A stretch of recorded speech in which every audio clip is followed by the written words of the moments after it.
Miarabantsika tsy avindray tonga eto amin'ny fandraisana ny mofinaina isika amin'ity zoma maraina ity. Misaotra an'Andriamanitra isika fa nitantaniny sy nivombinina hatrany ihany koa mba ahafahantsika mahazo hery avy aminy.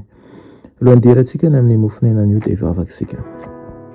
Tomba Andriamanitra io mbola misaotra anao zahay amin'ny tombonandro omenao anay, misaotra ihany koa ny amin'ny fotoana ankehitriny izay ahafahanay miantso ny anaranao sy mahazo hery avy aminao. Tompo toano izahay tsy ho lavo ary ihany koa aoka ianao ny azonanay hatrany mba tonga ny ao tafijoro mandrakariva ny amin'ny fanarahana anao.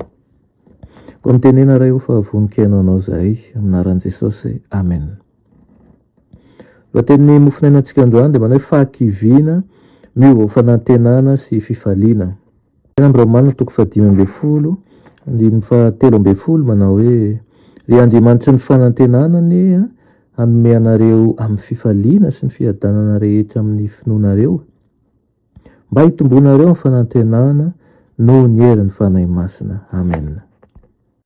Raha tsy nanolotra ny ainy ho soriny Jesosy ary tsy nitsangany indray dia tsy nahalala ny atao hoe fiadanana izany sika ary tsy nahatsapa fifaliana velively fa ny aina atao anatin'ny aizina izay mampatahotra sy ny fahakiviana ihany koa izay mahafahadiran'ovana.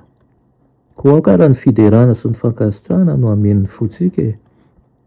Nandritra ny fiainantsika dia nandray an'ireo tombontsy natolotry ny lanitra isika ary nahazo ny fitahiny avy amin'ny fanavotana sarobidy izay nataony. Rehefa hianjadin'ny fanaintainana sy ny alahelo ary ny fahoriana isika dia aoka tsy hisy na dia fimonomonomana anankiray aza izay anala-baraka ny mpanafitra antsika. Kely ny fahoriantsika raha oharina amin'izay mendrika ny fahotantsika. Moa isika hibanjina lain'ilay fonina nonotantsika nefa tsy hanaiky ny hisotro koa amin'ny kapoky ny fanalam-baraka. Ny fahotantsika no nameno ny kapoka mangidy izay nesorina tamin'ny molontsika ka nisotrony mba hanafoanany eo am-bavantsika ny kapoky ny fitahiana. Aoka ny tenin'ny fanahy feno fifaliana sy fankasitrahana ary raha misy manana tantara maizina eo amin'ny fiainany dia aoka izy andevina an'izany. Fisainana sy fihetsem-po miteraka fankasitrahana sy fiderana izany no aoka hokolokoloina. Mangataka aminao raha lahy sy anam-pahavisana mba tsy hamoaka feo fitarainana fa hanolokolo fihetsem-po mahay mankasitraka isika sy mahay misaotra ihany koa. Amin'izany no hianarantsika hira ao am-po, aoka hifamatotra amin'ny fanandramanao ny kofehy volamenan'ny fankasitrahana mba hanjino ilay tany lavitra tsara izay tsy misy ranomaso, tsy misy fakapanahy, tsy misy fitsapana, tsy misy fahaverezana, tsy misy faninina fa feno fiadanana sy fifaliana ary fahasambarana. Azonao alaina sary an-tsaina ety izany rehetra izany ka tonga anao saintsaina bebe kokoa momba ny lanitra sy hanome anao ny hery avy any ambony. Ary ampitony ihany koa ny hetaheta amin'ny fanahinao amin'ny on'ilay rano velona dia metraka ny tombo-kase misy ny sariny ao am-ponao tokoa Andriamanitra. Amen. Vavaka isika. Misaotra anao izay indrindra ray eo ny amin'izany fanantenana feno nomenao anay izany.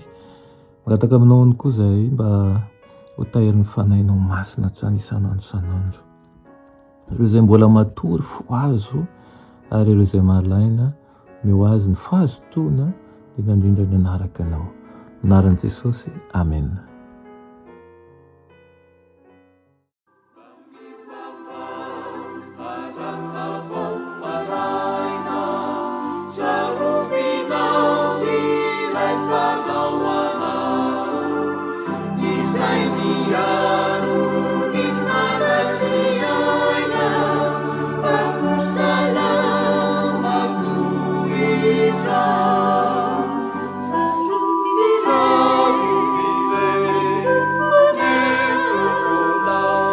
Piaro